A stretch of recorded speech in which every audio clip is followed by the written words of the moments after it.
instructions, and basically your answer bank is on the back of the break the code sheet. Okay. So what you're doing is you're solving for X or for the problem. You're looking for your answer here in this code vault. Okay. If you get a number or an answer that's not in the vault, that means you need to try to rework your problem. When all the X values have been crossed out, you're going to have some remaining numbers and then to come up with your combination. It'll give you instructions what to do with those remaining numbers. So before you finish, I just want to make sure, one, put your name on this worksheet. Okay. Two, I want to make sure you know which property to focus on to help you problem solve each problem. Okay. So they're going to give you key information. Number one, the key information is that they tell you it's a parallelogram. Okay. So what you could do is just go straight to look at the first shape to help you. All right. On the worksheet, on number one, what information is given about the parallelogram? If you look at it, what else do they give you about the parallelogram? Angle G is 2x minus 1. Angle J is Yes, very good. Angle G is 2x minus 9. I'm going to mark that angle G and mark that angle J. So if they give me the angles, what property should we focus on for a parallelogram to solve this? No, opposite angles. What about opposite angles? They're congruent. Okay, so that tells me how to write the equation. Because now I'm going to make these two parts, 2x minus 9 equals 47. So I can solve for x. So the key is to see the given and then identify the property with that information. All right, so on number 2 here, they're talking about a rectangle. Sorry. All right, do you see that this is the part of the diagonals? All right, do you guys know what property or what happens to the diagonals for a rectangle? They're congruent. They bisect each other and they're all equal. So they all have the same tick mark. Okay? All right, so that helps me set up my equation to solve for x. Because that is going to let me have my 7x minus 10 equal the 5x plus 16. So because this was diagonals are congruent. Okay. So you might have more than one property used. You might have multiple steps, just depending on the given information. All right, so on 3, the keyword is rhombus. Okay, and the perimeter is 48. So what do I know about a rhombus that makes it special? 4 equal sides, you're right. So I'm going to tick mark, tick mark, tick mark, all the sides. Okay, 4, I'm just write 4 congruent sides. So how am I going to use that to get to my sides? You're right, divide that 48 by 4. So that means 12 is our side. Okay, so now I can write my equation as the 6x plus 12 equals 12.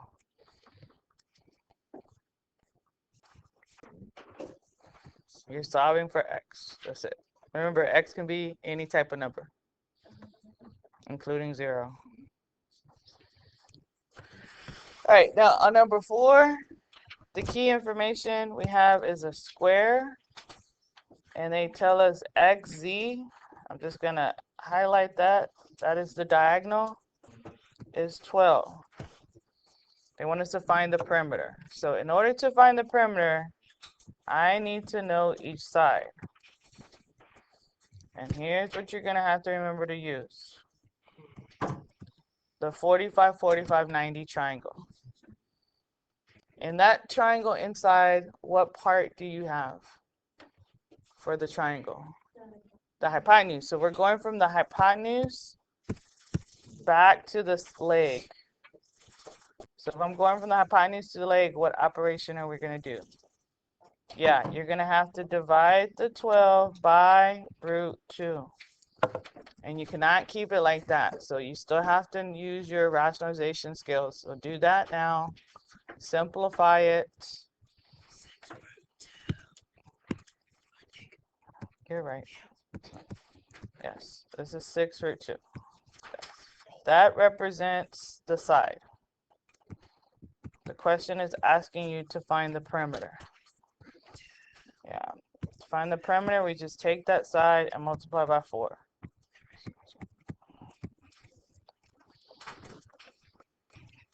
Yes.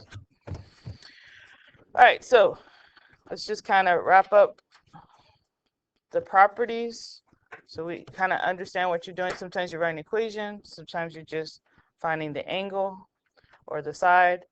So on number 5, again, a parallelogram. You have opposite sides congruent. Yes, they're equal. Okay.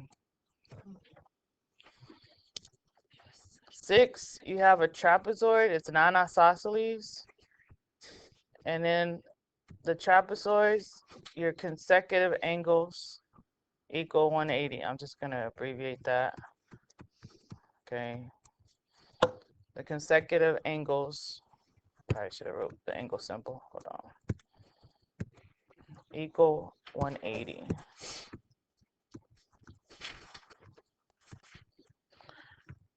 Now, again, on 7, we have parallelogram. And they're showing you diagonals. Your short diagonal gets bisected, and your long diagonal gets bisected. So you should be using diagonals bisect each other to help set up your equation. Yeah, you're finding x, not y. Exactly.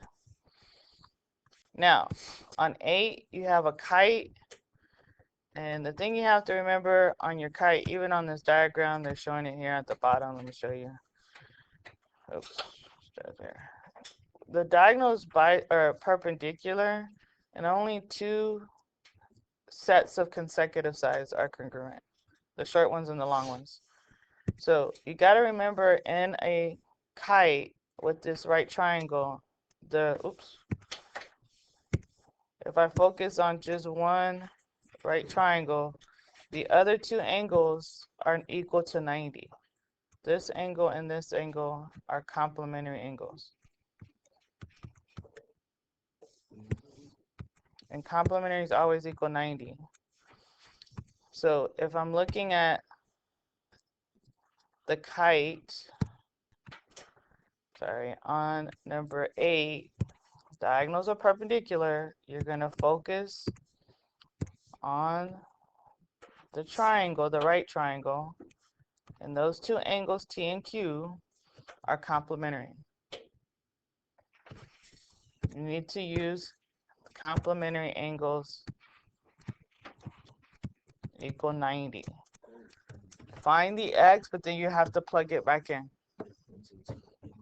Huh? They're pointing to the angles, yeah. The 2, yeah. Add them equal to 90. Now, in the kite, the long diagonal is the only diagonal that bisects the angles. So angle T gets bisected and angle R gets bisected. So what's on one side of the line is going to be on the other side. Now, 9 is a kite as well. And what they're showing is the short or the small consecutive sides that are going to be congruent. So I'm putting a tick mark on TQ and TS to help you problem solve and solve for X, because those 2 sides are congruent.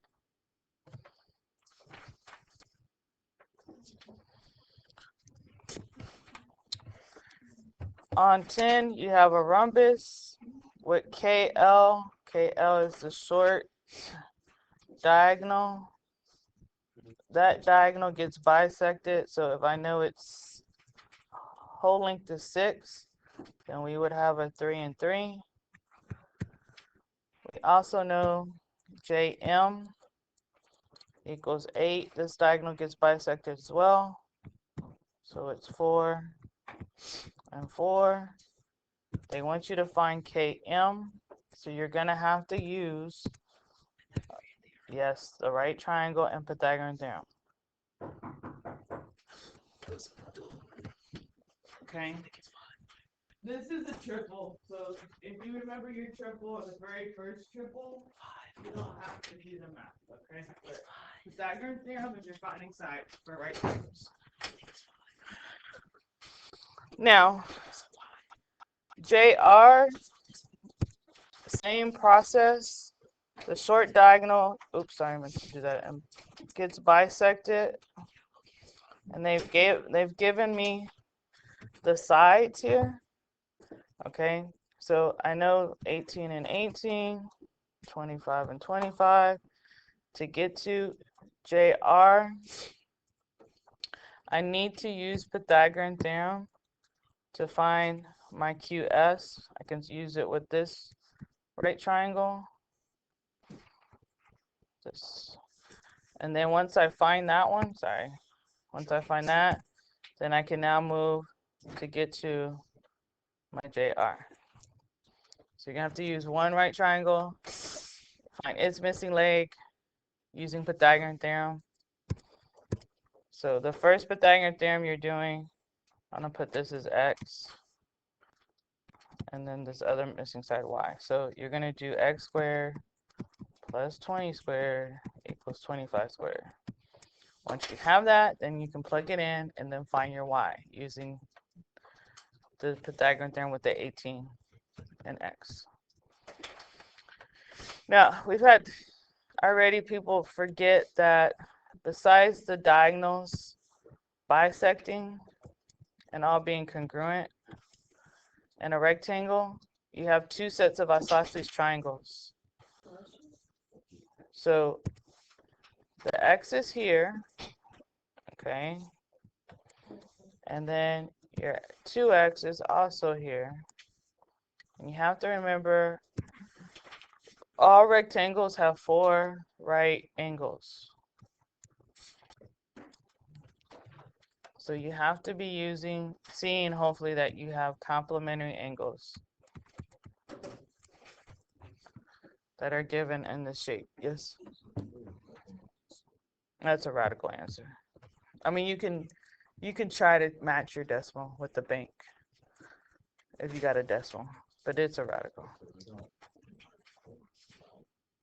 But we don't have any decimals on the back. That's what I'm saying. So if you look, there are no decimals here. So you have to check which equivalent, if you did it right. Okay. All right. All right. Now we have an isosceles trapezoid. So what do we know about isosceles trapezoid? Paracongruent leg. So that means this leg JK is congruent to ML. And then 14 and 15 are the same parallelogram. They're giving you angle Z, which is 117.